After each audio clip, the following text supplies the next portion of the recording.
Your list, Rick's list, and boy, this first story, the one that tops our list today, is impactful, powerful, and very visual. This is an oil spill in the Gulf of Mexico, and it's now, have you heard, worse than anyone thought. Soon to hit shore. That's important.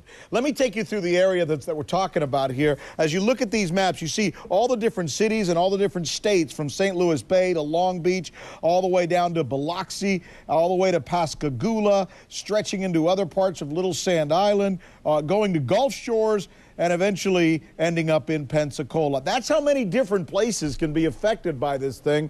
Hopefully not more than 2 or 3 of them at the same time, but it really all depends on the winds and the currents. We're talking as far west as the Mississippi Delta. Let me show you what we're seeing. Coastal areas right now making preparations, scurrying about to try and keep this stuff out. Here's the problem. There may be much more of it coming. Now up to 4 million gallons spewing out of this busted oil pipe or pipes some 5,000 feet beneath the surface. Let's bring in Chad Myers right away. We're going to be looking at a series of pictures and a series of visuals to show what they're doing. And I guess the first part is they're hoping they can burn a whole bunch of this stuff off, right? Right. They can't today. No. The winds are too strong. They cannot lasso the oil. They cannot light it on fire with winds at 20 knots. But we got some pictures that I've been looking at. Yesterday. Oh, those last night. Those are the ones that we just got fed. Can we see those, guys? Can we take a look at some of those pics of those of that? There it is. Yep. Could you tell us what this is? That is the lassoed oil. They took a big boom. They rolled around in it, and they made this oil more concentrated, so to speak, thicker on the surface. Then they lit it on fire. You asked me a great question earlier. How come the boom didn't burn? Yeah. How come that thing, that lasso, didn't burn? That is a non-flammable lasso, a boom that they put around it. They lit it on fire, and they burned it off, and that was a successful burn. 2 pieces of information that you need to take us through today. We learned this morning when we woke up, when the Coast Guard said to us, this thing is a lot bigger than we originally thought. How much bigger? 5,000 barrels a day compared to 1,000 barrels a day. What does that mean? That is 5 times bigger. We thought 42,000 gallons a day. Now it looks like it could be 200,000 gallons still leaking a day because of a new leak that they found yesterday when they took the submersible down there and they looked at it and they found it all the way down to the bottom of the ocean. That BOP, that's the blow-off pressure valve that kind of stops any more oil from coming out. It's not working.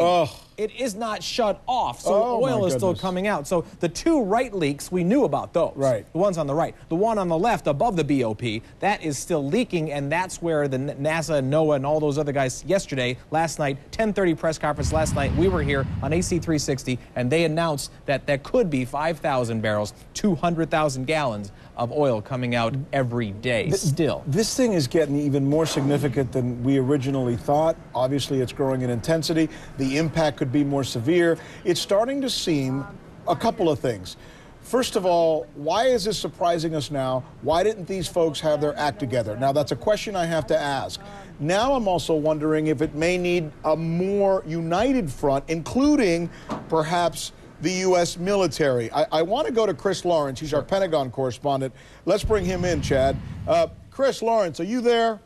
Sure, Rick. Hey, listen, I'm hearing that this thing is getting so big that it may not just be the Coast Guard by itself or the locals off of the Gulf there in these states that are going to have to handle it, but in fact that we might need some kind of military intervention. What have you learned? What do you know about this? Well, Rick, it's not a hypothetical anymore. It's not a question of may. The U.S. military is stepping into this problem. We've learned that the U.S. Navy has sent about 66,000 feet of that inflatable boom down there. That's that tubing that can be used to kind of rope off and gather the spill. The Navy's also sent 7 skimming systems. That's where the point, once you collect that oil, to try to get it off the surface of the water. And they've also sent about 50 civilian contractors down there to work with the teams already going. You made a great point by a lot of officials now saying that this is a lot worse than they initially thought, and the problem is getting worse, not better at this point.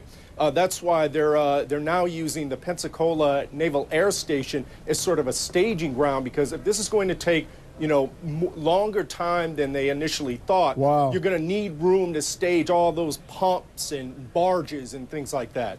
Chris Lawrence, my thanks to you for bringing us up to date on what our military is doing on this situation. And one more thing with you, Chad. Yeah. Does it seem to you like this thing is starting to catch some of these folks by surprise? And as a journalist, I guess I have to ask the question to keep the heat on these people. No. Are they losing control of this thing? Shouldn't it, who's doing what here, I guess, is the frustrated question I ask you. I believe they're going to lose control of the containment booms that they're trying to protect the seashore with. The waves are too big at 20 knots. The oil is going to go over those booms. So we are going to get water and oil on land tonight. There's also a flood watch. Tonight? Oh, absolutely. Wow. Now, the first ones are going to be tar balls. They are going to be the dried old oil. I'm familiar with those. Yeah, growing up in Florida. In Miami, you see them on the beaches all the time. Right. Those tar balls are going to be the first thing. They don't affect things too bad. But this is not going to look like the Valdez in Alaska, right? Or will it? What's the difference? Well, the difference is that was heavy sour crude. This is light sweet crude.